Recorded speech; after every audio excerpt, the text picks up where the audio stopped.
오늘 성도가 서로 교통하는 것과 우리 이제 사도신경 산책 12번째 시간 함께 말씀의 은혜를 나누고자 합니다.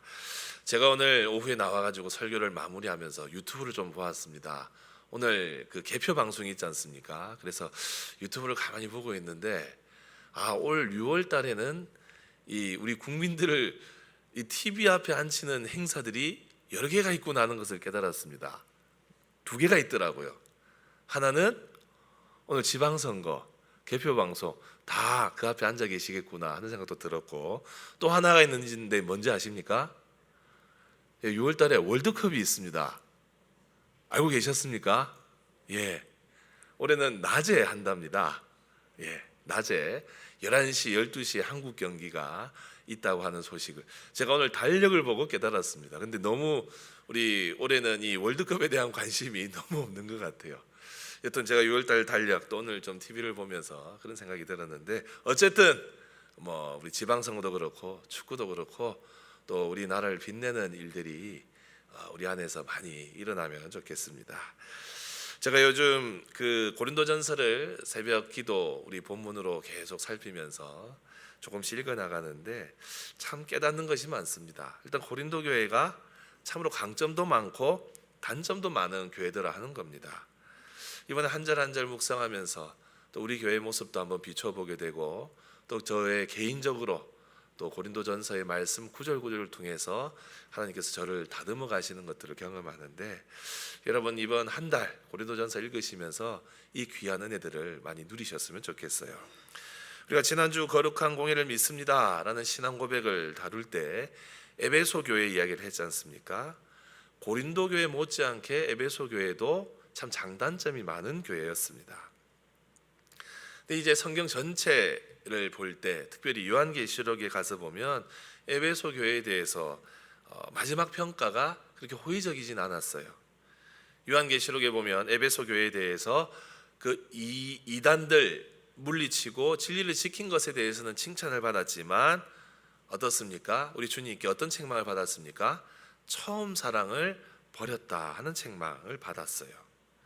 교회가 개척이 되었을 때는 주님 사랑, 교회 사랑, 이웃 사랑의 마음이 뜨거웠던 교회였지만 서서히 시간이 지나가면서 30년, 40년 지나가면서 그 첫사랑을 잃어버린 교회가 에베소 교회였습니다. 그래서 너희들이 회개하지 않으면 촛대를 옮기시겠다, 우리 주님이 경고를 하십니다. 근데 여러분 또 우리 에베소서를 보면 사실 그 당시에 에베소 교회는 건강한 모습도 참 많았습니다. 복음의 열정도 있었고 사랑과 믿음도 튼튼했고 말씀 훈련도 열심히 받는 교회였습니다. 복음을 열심히 전하는 교회가 에베소 교회였어요. 근데 30년 40년 지나서 책망받는 모습도 봅니다. 옳은 교리도 가지고 있었고 또 열심히 봉사도 했고 인내도 있었지만 그 중심에 주님 사랑, 교회 사랑, 이웃 사랑의 마음이 약해졌어요. 이런 점에서 우리가 오늘 에베소서 말씀을 잠깐 읽었는데 초심을 지키는 것이 얼마나 중요한가 하는 것을 보게 됩니다.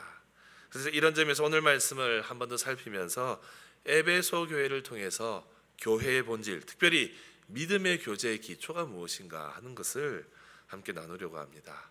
지난주는 이 본문을 가지고 거룩한 공회에 대해서 함께 나누었는데, 오늘은 성도가 서로 교통하는 것이 과연 무엇인가 하는 것을 한번 살펴보도록 합니다. 여러분 오늘 본문 바로 앞에는 교회의 기초가 무엇인지를 분명히 밝히고 있어요. 에베소서 2장 11절부터 18절을 가만히 보면 우리가 이 놀라운 교회의 지체가 되기 전 우리가 어떤 신분이었는지를 바울이 밝히고 있습니다. 우리는 본래 이스라엘 나라 밖의 사람이었고 약속의 언약과 상관없이 지내는 외인이었습니다. 세상에서 소망도 없고 하나님도 없고 그래서 참으로 비참한 상태에 있던 사람들이 바로 우리였어요. 하나님과 우리 사이에는 죄라는 거대한 장벽이 있었고 또 우리와 이 유대인과 이방인 사이에 결코 좁힐 수 없는 그런 멸시와 증오의 장벽이 서 있었습니다. 정말로 절대로 하나 될 수 없을 것 같았어요. 절대로 서로 소통할 수 없는 그런 관계처럼 보였어요. 하지만 반전이 일어났습니다. 어떤 반전입니까? 우리 13절에 따르면 이제는 전에 멀리 있던 너희가 그리스도 예수 안에서 그리스도의 피로 가까워졌다라고 해요. 곧 예수 그리스도의 십자가의 그 사건으로 우리 십자가에서 우리 주님께서 그 육신을 찢으심으로 하나님과 우리 사이에 막힌 담이 허물어졌다고. 유대인과 이방인 사이에 하나 될 수 없었던 원수된 것들이 다 무너졌다고 선언합니다. 이 위대하고 장엄한 이 십자가의 화해 사건을 통해서 우리는 하나님과의 관계가 회복이 되었어요. 그래서 오늘 본문 19절에 어떻게 되었습니까? 우리의 변화된 신분을 말합니다. 그러므로 이제부터 너희는 외인도 아니요 나그네도 아니요 오직 성도들과 동일한 시민이요 하나님의 권속, 하나님의 가족이 되었다라고 해요. 여러분, 우리가 매주 고백하는 사도신경에 성도가 서로 교통하는 것과 성도가 서로 교통하는 것을 믿습니다라는 고백은 바로 이 십자가의 복음 위에 세워져 있는 고백입니다. 우리는 더 이상 영적인 외인이 아니에요.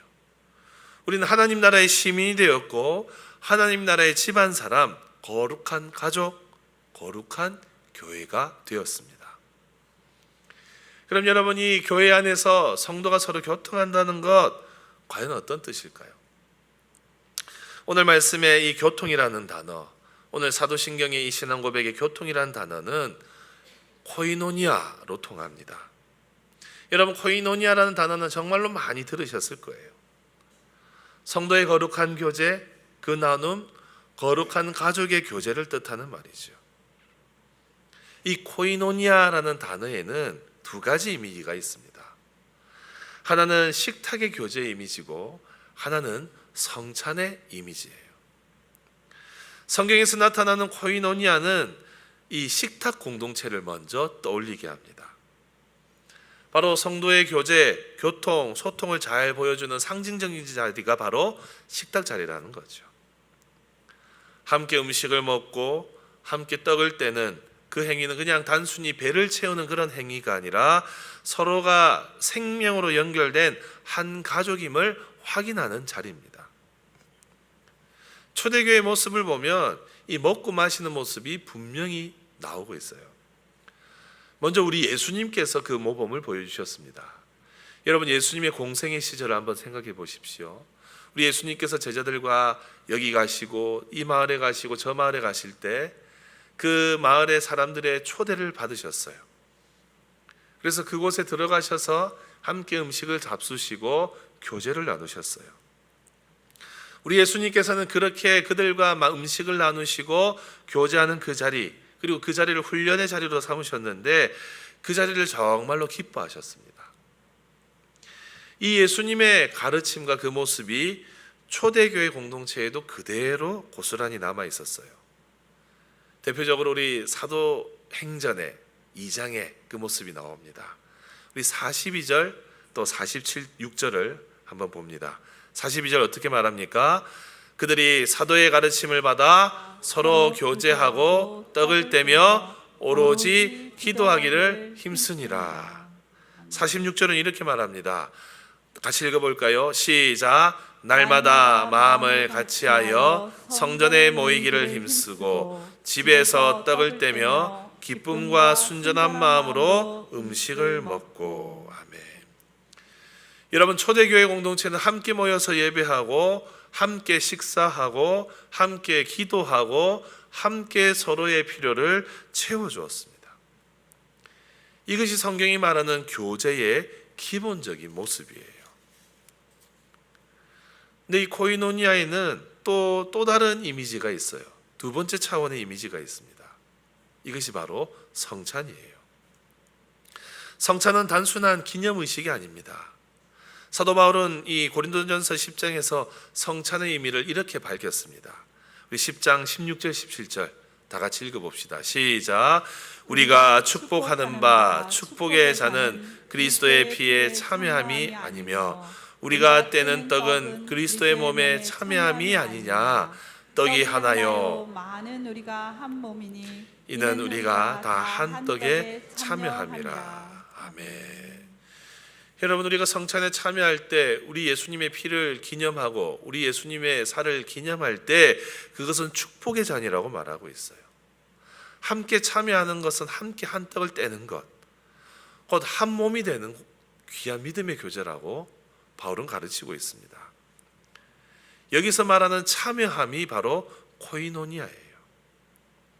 성찬은 우리가 그리스도의 살과 피에 참여하는 사건입니다. 우리는 성찬을 통해서 그리스도의 고난에 참여하고 우리 예수님의 부활의 생명, 접붙임을 당하는, 접붙임을 받는 그 은혜를 그 자리에서 경험해요. 그리고 같은 떡을 나눠 먹음으로써 그 떡을 나눠 먹은 모든 사람이 한 몸임을 선언하는 자리가 바로 성찬이었습니다. 그래서 여러분, 성찬도 완전한 코이노니아의 만남이에요. 이 성찬 앞에서는 빈부도 없고 학벌도 없고 직분도 사라집니다.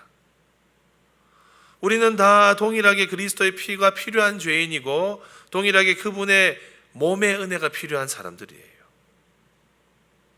그래서 여러분, 성찬을 소홀히 하는 것, 코이노니아의 심장을 소홀히 하는 것과 마찬가지입니다. 우리가 성찬을 중요시하고 성찬에 반드시 참여해야 되는 이유가 여기에 있어요.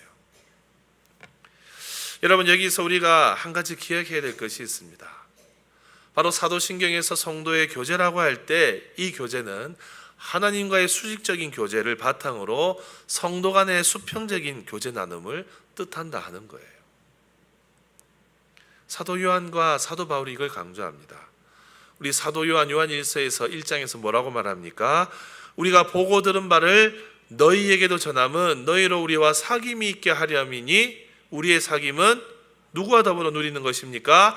아버지와 그의 아들 예수 그리스도와 더불어 누림이라. 우리가 이것을 쓰면 우리의 기쁨이 충만하게 하려 함이라. 여러분, 우리의 사귐, 우리의 코이노니아는요, 그냥 수평적인 코이노니아가 아니에요.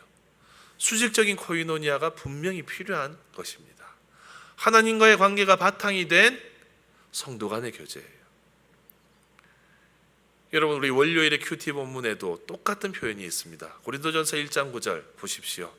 너희를 불러 그의 아들 예수 그리스도 우리 주와 더불어 교제하게 하시는 하나님은 미쁘시다.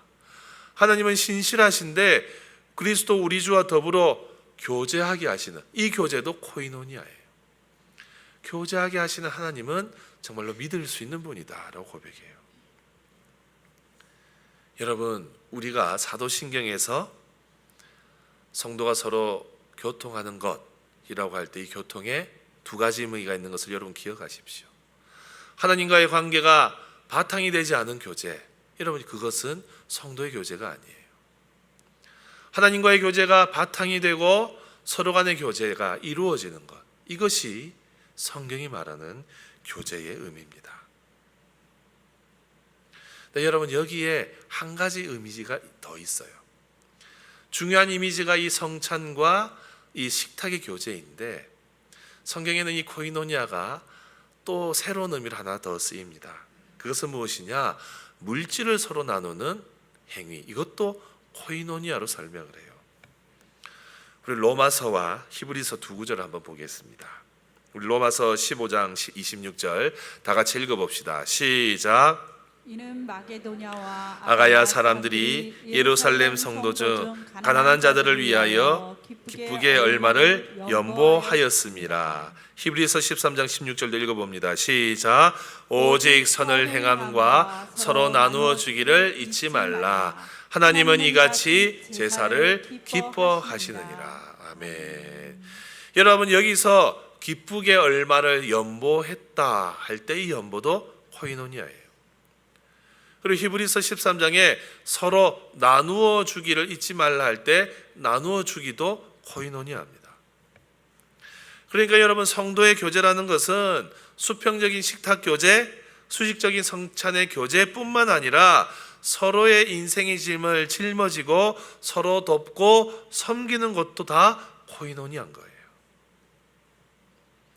그럼 여러분, 성도의 교제 한번 정리해 보면 무엇이겠습니까? 성도의 교제는 기쁨을 나누고 고난을 함께 짊어지고 물질도 나눌 수 있고 사명을 공유하는 것, 그리스도 안에서의 공동체의 삶, 예배하고 봉사하고 서로 섬기고 친해지고 복음 전하는 이 모든 것이 다 코이노니아, 성도의 교제라는 거예요. 여러분, 초대교회 성도들은 이렇게 교제를 나누었어요. 함께 예배함으로, 함께 식사함으로, 함께 기도함으로, 함께 제산도 나눔으로, 함께 고난을 감당함으로, 함께 복음을 전함으로 교제를 나눴습니다. 이런 점에서 여러분, 우리 교회가 교제를 나누고 있는 것, 여러분 다락방 안에서 우리의 삶을 나누고 하지 않습니까? 이제 우리의 교제의 폭을 좀 넓혀야 돼요. 다락방 안에서 우리의 마음을 쏟아넣는 것도 정말 귀한 교제지만 서로 물질을 나누고 필요할 때 사랑의 밥차 헌금도 하고 사랑의 나눔의 물질을 공유하는 것, 이것도 여러분 성도의 교제입니다. 여러분 잘 동참해 주셔서 감사해요. 이번에 우리 사랑의 밥차 헌금 우리 재정부에서 같이 계산해 보니까 정말 한 사람의 우리 1인당 한 끼의 식사를 다 헌금해 주셨어요. 딱 우리 교회 작년 숫자만큼 딱 헌금이 채워졌어요. 제가 얼마나 감사했는지 모릅니다. 여러분 이것도 뭐라고요? 성도의 교제입니다. 사랑하는 성도 여러분, 이제 앞으로 우리 교회는 이 성도의 교제의 폭을 더 넓혀가야 됩니다. 서로 만나서 뭐 소소한 이야기 나누는 것도 교제가 되겠지만 그건 사실 어떻게 보면 교회의 본질이 아니에요. 교제의 본질이 아니에요. 한 주님 섬기면서 한 성경 읽으면서 함께 기도하고 서로의 짐을 나누어지는 것, 이것이 교회 공동체의 교제의 본질입니다. 사랑하는 성도 여러분, 그런 점에서 또 주변에 어려운 분들 보시면 도와주세요. 믿음에 방황하는 지체가 있으면 손잡아 주세요. 이거 다 하나님 기뻐하시는 교제의 모습입니다. 이 본질을 기억하여서 우리의 다락방이, 또 우리의 전도회가, 우리의 주일학교가 이 풍성한 교제장이 되기를 주님의 이름으로 축복합니다. 그럼 여러분, 이 코이노니아 공동체가 되기 위해서는 어떻게 해야 되느냐? 성경 전반의 교훈을 통해서 한번 살펴보십시다. 이렇게 코이노니아가 주는 교훈들을 정리해 보면 우리 공동체가 어떠해야 하는지 힌트를 얻을 수 있어요. 저는 4가지로 좀 정리해 보려고 합니다. 첫 번째는 여러분, 코이노니아 공동체가 되기 위해서는 차별이 없어야 됩니다. 오늘 본문에 우리 19절도 이렇게 말하지 않습니까? 이제는 우리가 외인도 아니고 나그네도 아니고 오직 성도와 동일한 시민이요. 동일한 시민, 동등을 말하고 있어요. 하나님의 한 가족됨을 말하고 있어요. 사도 바울은 갈라디아서에서 동일하게 이야기합니다. 너희는 유대인이나 헬라인이나 종이나 자유인이나 남자나 여자나 다 그리스도 예수 안에서 어떻다고요? 하나이니라 라고 해요. 여러분, 주님의 식탁 공동체는 계급표가 있지 않아요. 식탁 공동체는 평등합니다. 식탁 공동체에서는 차별이 있어서는 안 돼요. 교회 하나는 여러분 세상의 계급, 빈부의 귀천, 학벌이 이렇게 차별이 되어서는 안 돼요. 유대인의 특권도 이방인의 소외도 그리스도 보혈 앞에서는 완전히 녹아내려졌습니다. 모두가 평등한 죄인이었고 평등한 자녀였어요. 그런 점에서 여러분, 우리 안에 이런 차별은 없습니까? 우리가 고린도전서 계속 살펴보면 고린도 교회 안에는 파벌이 있었고 차별이 있었고 빈부격차에 따라서 식탁도 나눠 앉았어요. 따로따로의 문화가 있었다는 거죠. 여러분, 우리 안에 따로따로 문화 있지는 않습니까? 혹시 우리 다락방, 우리 전도회 끼리끼리 문화 하나님 별로 기뻐하시지 않아요.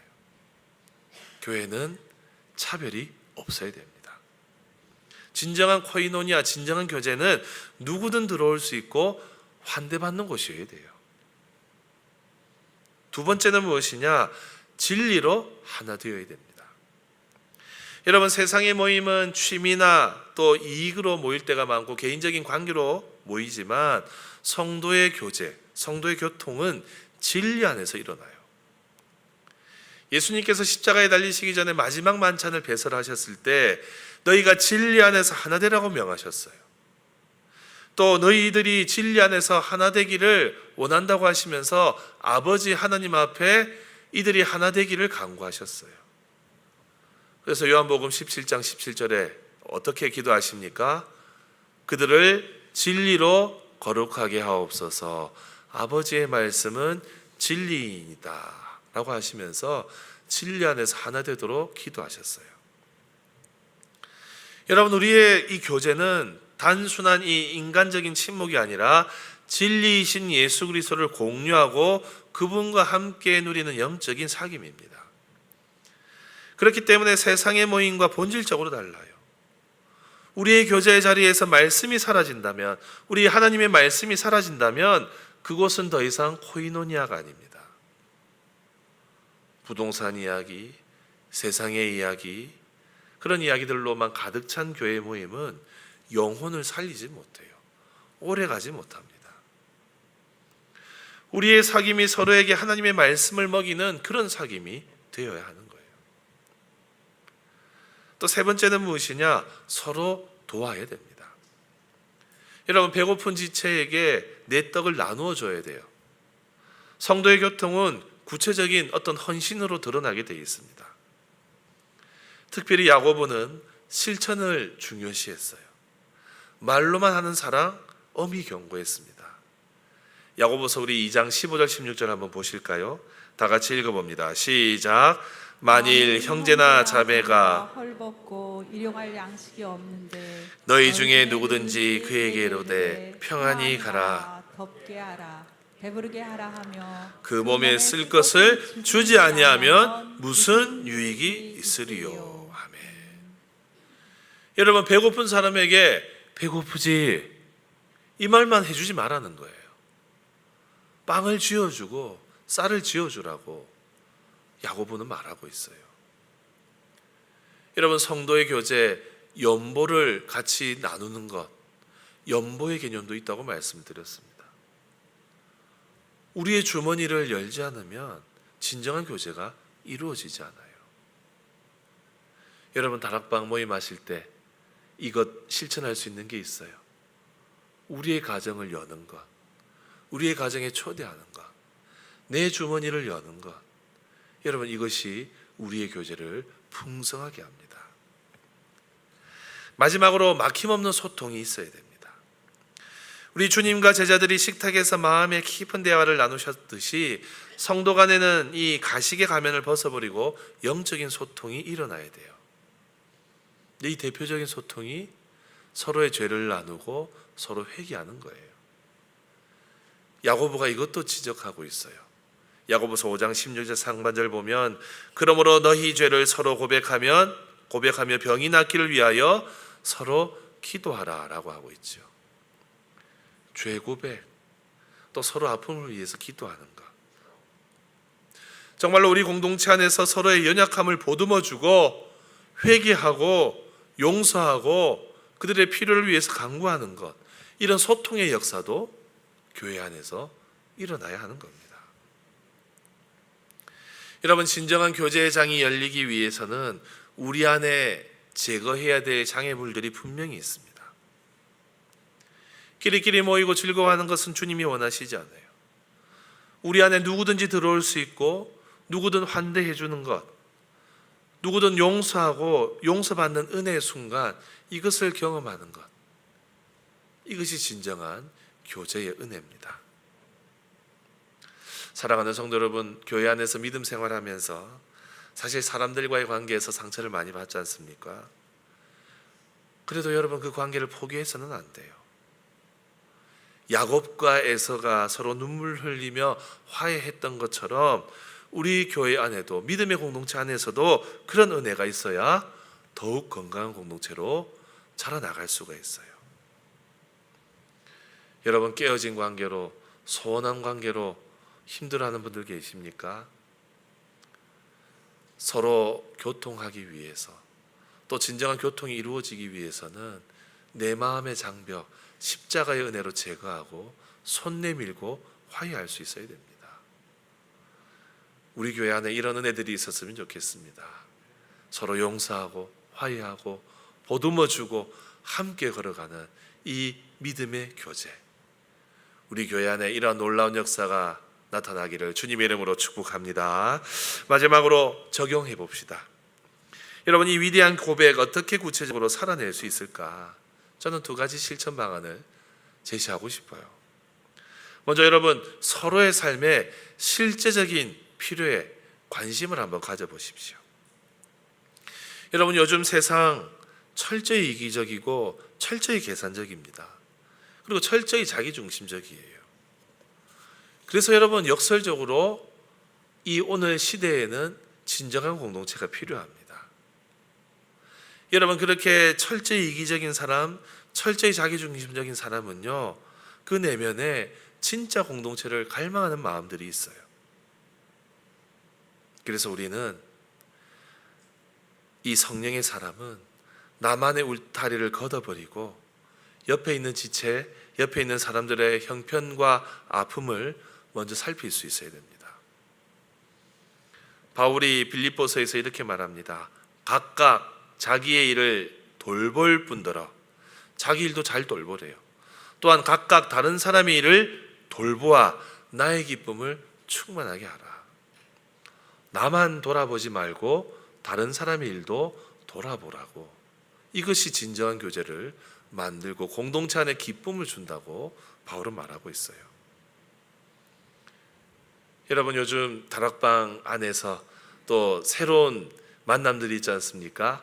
요즘 다락방 참관 및 실습 다락방을 하고 있는데, 여러분, 그런 만남 속에서 서로를 위해서 기도해주고 또 서로를 돌보아 준다면, 또 다락방에 초대받은 그 사람들을 환대하고 축복한다면, 또 초대받은 그 사람들이 그 다락방을 축복한다면 얼마나 놀라운 기쁨의 역사들이 나타나겠습니까?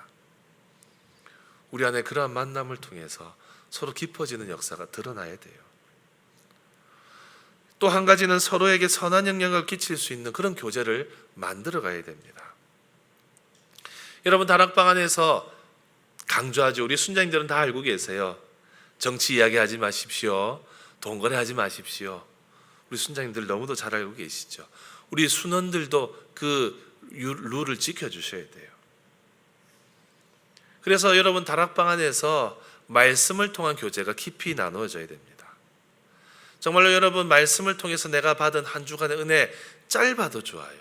1분이라도 좋아요.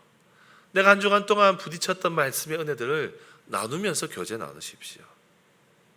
그것도 우리의 만남을 깊게 만들어줍니다.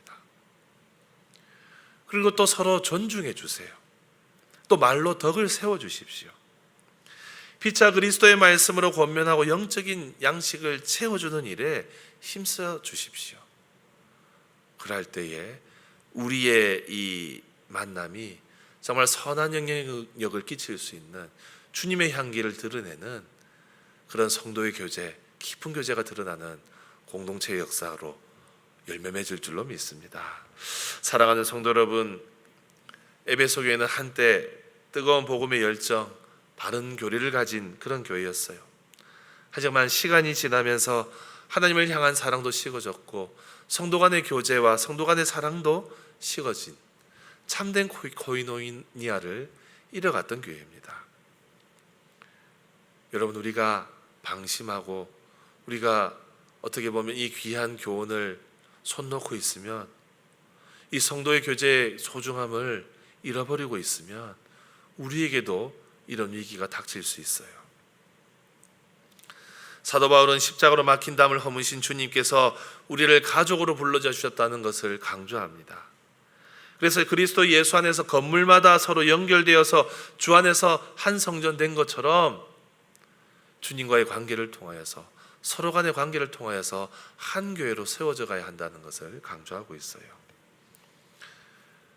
그러므로 여러분, 오늘 주신 말씀 우리가 붙잡아서 정말로 하나님과의 깊은 관계, 성도 간의 깊은 교제로 아름다운 교회를 세워나가는 우리 모두가 되었으면 좋겠습니다. 우리의 울타리를 좀 낮춰 주세요. 끼리끼리 문화를 깨트려 주십시오. 차별 없는 환대, 구체적인 사랑의 실천 이제 시작해 보십시다. 그러할 때에 우리 안에서 관계도 회복되고 치유도 일어나고, 그래서 하나님 기뻐하시는 이 마지막 시대에 주님 손에 쓰임 받는 복된 교회로 우리 교회가 온전히 세워질 줄로 믿습니다. 이 말씀 붙잡고 정말 주님 기뻐하시는 식탁 공동체, 성찬 공동체, 나눔의 공동체로 쓰임 받는 우리 모두가 되시기를 주님의 이름으로 축복합니다.